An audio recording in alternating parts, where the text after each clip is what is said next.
Bienvenue dans les aventures géographiques de Miss Boussole. Avant de partir explorer le monde, n'oublie pas de t'abonner à notre chaîne YouTube et d'activer la petite cloche pour ne rien manquer de nos aventures passionnantes.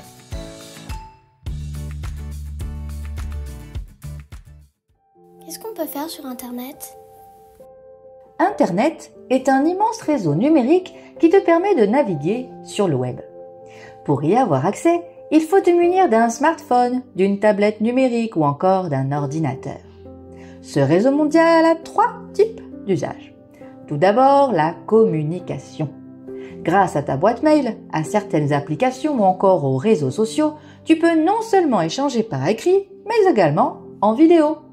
Attention, tu dois toutefois respecter l'âge légal d'utilisation des réseaux sociaux en préférant Messenger Kids à Messenger par exemple, un système de messagerie adapté aux enfants de 10 ans. Puis, l'accès à de nombreux services comme effectuer des achats avec tes parents, écouter de la musique, regarder des vidéos, etc. Pour visionner ton dessin animé préféré, il te faudra utiliser YouTube Kids, une version sécurisée de YouTube spécialement conçue pour toi. Enfin, trouver de l'information.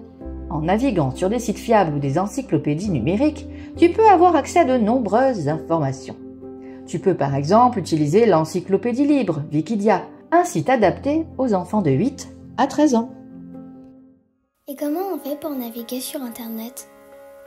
Pour débuter la navigation sur Internet, tu dois avoir un navigateur comme Firefox, Chrome ou Safari.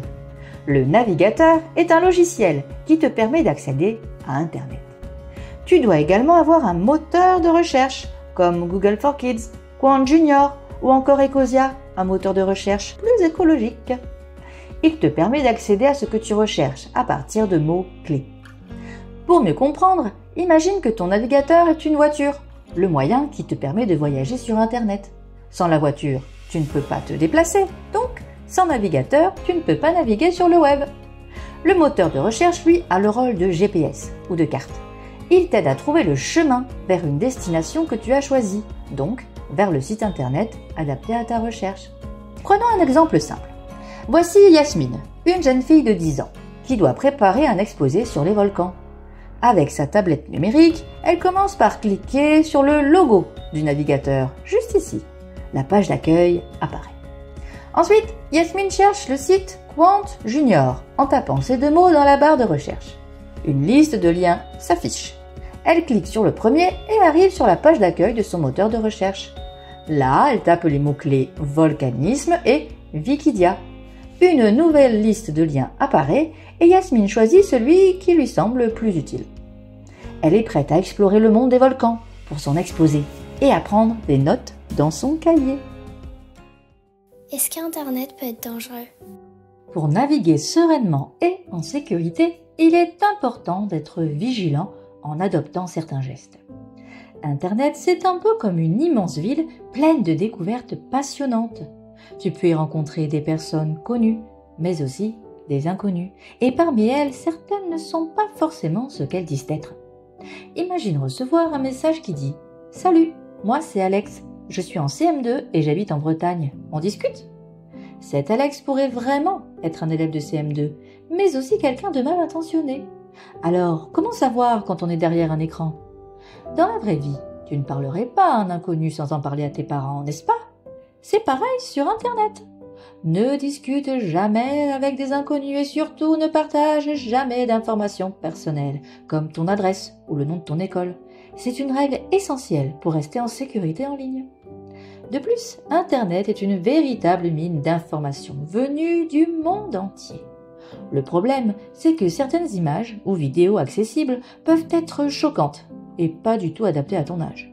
C'est pourquoi tu dois naviguer sur le web avec le contrôle parental qui t'aidera à accéder uniquement à des sites sûrs.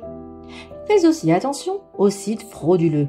Ils peuvent avoir l'air jolis et intéressants, mais parfois ils racontent n'importe quoi ou cherchent même à te tromper. Alors, reste sur tes gardes. Et souviens-toi, tout ce que tu vois sur Internet n'est pas forcément vrai. Beaucoup d'images sont retouchées, modifiées ou créées par une intelligence artificielle.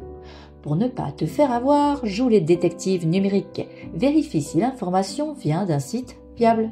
Et si tu as un doute, demande toujours l'avis d'un adulte. Sais-tu qu'il est aussi important d'être respectueux sur Internet que dans la vraie vie?